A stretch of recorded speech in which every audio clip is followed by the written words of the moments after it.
Hi hello ఈరోజు Sunday special chapati and వచ్చేసి ఆలు ఫ్రై ఎలా చేసుకోవాలో చూపిస్తాను రండి. మా పిల్లలకి ఎంతో ఇష్టం అన్నమాట ఆలు ఫ్రై అండ్ చపాతీ కాంబినేషన్.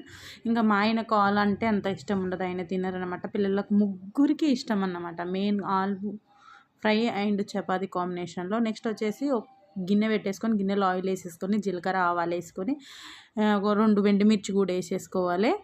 ఎండుమిర్చి వేగిన తర్వాత ఆనియన్స్ వేసుకోవాలి. ఆనియన్స్ కూడా వేగిన తర్వాత మనం పచ్చిమిర్చి కూడా వేసుకోవాలి. పచ్చిమిర్చి వచ్చేసి అడ్డంగా అయితే కోసేసుకున్నాను నేను. ఇక్కడ వచ్చేసి పిల్లలకి ఇష్టం ఉండదు కదా, తీసి పక్కకి పెట్టడానికి ఉంటుంది అన్నట్టు అడ్డమైతే కోసేసుకున్నాను. నిలువుగా కోసుకుంటే చాలా బాగుంటుంది, కొంచెం కారం ఎక్కువ కూడా అనిపిస్తుంది అన్నమాట. ఇక్కడ వచ్చేసి ఇప్పుడు పచ్చిమిర్చి ఉడికిన తర్వాత కూడా మనం పసుపు వేసేసుకోవాలి. పసుపు మొత్తం ఆయిల్లో కొద్దిగా కలిపేసుకొని నెక్స్ట్ వచ్చేసి మనం ఉడకబెట్టి పక్కకెట్టుకున్న కోసి పెట్టుకున్న ఆలూస్ ఉన్నాయి కదండి, ఆ ఆలూస్ కూడా వేసేసి మంచిగా అయితే కలుపుకోవాలి. 5 నిమిషాలు మంచిగా ఉడకాలి. ఉడికిన తర్వాత తగినంత సాల్ట్ వేసుకోవాలి.